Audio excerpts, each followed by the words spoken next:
On the 29th of June this year, I got reported by a transgender at work for uploading a video called The Woke Ages, in which I discussed how people was getting so weak and fragile, and how transgenderism is being normalised, and how they treat like celebrities, how when someone comes out as gay or trans, it's like, wow, you're amazing. You know, you're brave, you're courageous. And this encourages them. And people are afraid to challenge the trans because they know what's going to happen. They know the backlash. I mean, I basically talked about how there's only two genders, the end, and how trans are treated like celebrities. And I got sacked for that, literally that. No joke. I'm appealing it. I'm going for a tribunal. I'm not likely to win because I'm not considered diverse enough. I'm white, heterosexual, able-bodied, male. I'm discriminated simply by being non-diverse. The diversity which was invented to stop discrimination is actually discriminating people like me. We've heard of so many cases where white, heterosexual, able-bodied guys are being refused jobs because they don't tick the diversity boxes. People are afraid to not employ diverse people, and they're afraid to sack them as well. I've seen it so many times. I've seen useless black people who can't do the job, and you think, why have you got the job? You must be ticking boxes. And that's the way it is. So basically, I've been sacked. But a lot, the hypocrisy of it is my supervisor who sacked me, who actually gave, well, he was actually ordered by someone else to do it. He's just a small chief, isn't he, really? There's more chiefs above him. But anyway, he was the one who gave me the orders. I have to suspend you. His Facebook post is full of homophobic shit. So he's a hypocrite. He doesn't like gays either, or even laughs at them. He laughs at trans. A lot of my work colleagues were laughing at trans and saying it was ridiculous what they're doing. Now people don't like them. People don't like the idea that these trans can just walk into women's toilets and get sent to women's prisons, and they're in our schools educating kids, talking about dicks and stuff, and they got these LGBT pride events, which I've actually attended. I'm not speaking from ignorance, where they're waving the dicks about and in front of kids and stuff like that. We know what's going on, we see what's going on. People don't agree with it, but people don't say anything about it because they're afraid to. They're afraid to challenge this weird shit. They laugh about it, but nobody's backing me. Nobody agrees with why I've been sacked, apart from the trans and a few woke idiots. But no one's backing me because they're afraid to. They know that they're going to be sacked too. And people have become so afraid of telling the truth or speaking their mind, or, you know, even during the COVID pandemic, a lot of people, not everybody, but some people didn't believe it. Some people saying it's a load of bullshit, I don't want to wear a mask, and I don't believe COVID exists. Yet they still wore the masks. They still got the jabs because they were afraid to say no.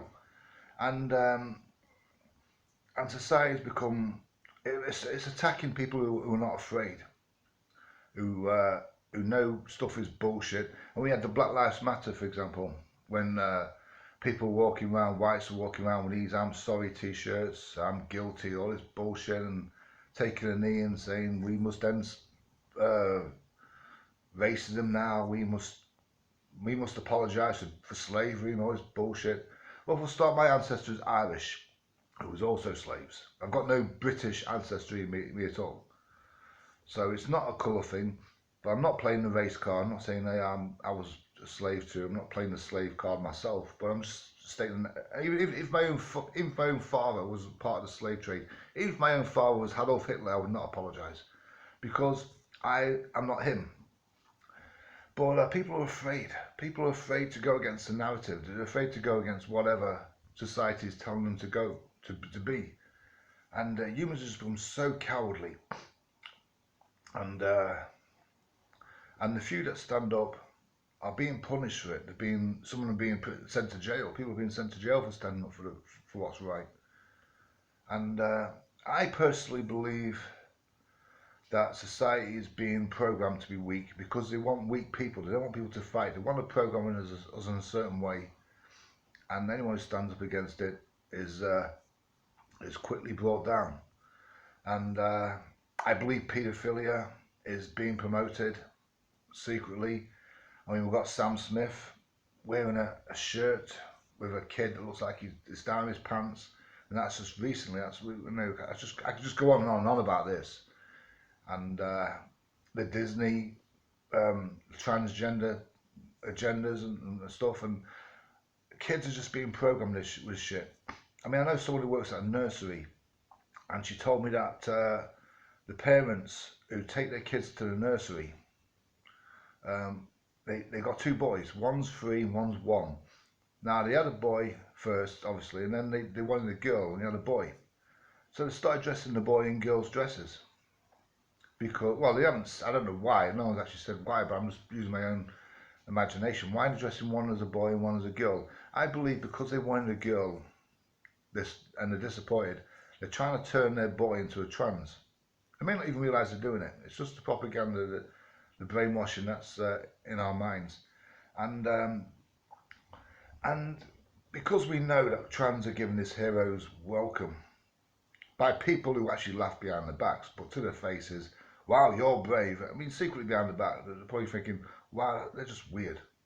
They're freaks. But to their faces, they're not. Wow, you're brave, you're courageous. And this celebrity status that's given to people who are weak. I mean, you got all the footballers taking the knees because they're sorry for racism and all this stuff. It's a weakness. And the few that stand up and say, I'm not going to stand up, have been booed.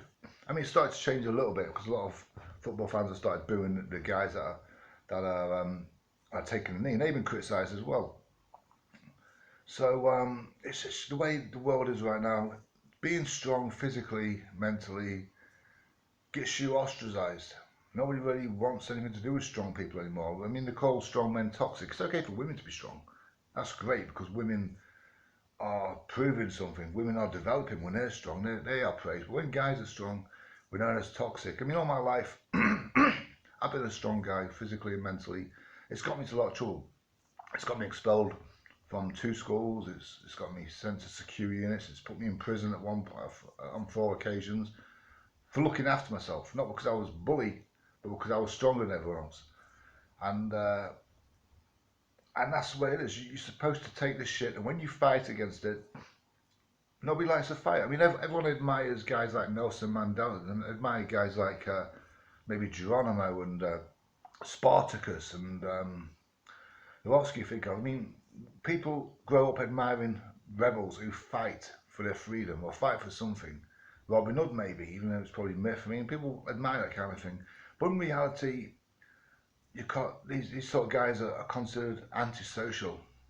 I mean, with the COVID propaganda, for example, it was, if you do not wear a mask, if you don't social distance, if you don't get jabs, you're killing grandma. They actually told people. I mean, there must be a lot of kids that are traumatized, that are going to be mentally traumatized for the rest of their life because they were made to believe they'd killed grandma. Or if they don't do what they say, grandma's going to die, it's going to be your fault. What is this kind of brainwashing doing to kids long term? And there's certain people like me who stood up against this and says, hey, stop abusing your kids, stop sticking shit on their faces, stop ramming pins up their noses and nostrils, stop giving them experimental vaccines that we don't know what's going to do long term. And nobody says, hey, here's this guy who wants to fight, here's this guy who refuses to comply. Let's follow him, let's do what he's doing. But no, I'm antisocial, I'm a murderer, I'm a granny killer. And it's because of people like me that the virus is carrying on, it's continuing, and the lockdowns are continuing. I got blamed for being strong. And I mean, getting sacked has probably been a blessing in disguise because I was doing a job that I didn't really fit into anyway. I was sort of stumbled into. I was doing cleaning. You know, I'm not really a cleaner. It's just something I stumbled into. I'm not educated, so I don't really have many options. Because I'm unemployed, I was able to take a security course job, and I'm now possibly going to be a doorman again. I used to do it years ago, but the badges run out in 2010. I couldn't do it after that, and I had to retake the course, and I didn't take it. Now, even that is going to cause problems being a strong guy, because you can't use self-defense anymore. Not really. You can, but you can't. There's a fine line. And I know if somebody attacks me or attack someone else and I knock them out, hurt them, I could be in jail, even if I'm defending myself or someone else. So I'm still going to be in a situation where being a strong guy is not going to be beneficial at all, and I could get into trouble for it. So I'm going to have to watch my back. I know it sounds crazy. I'd rather see someone get beaten to death and not do anything than risk going to jail for the rest of my fucking life.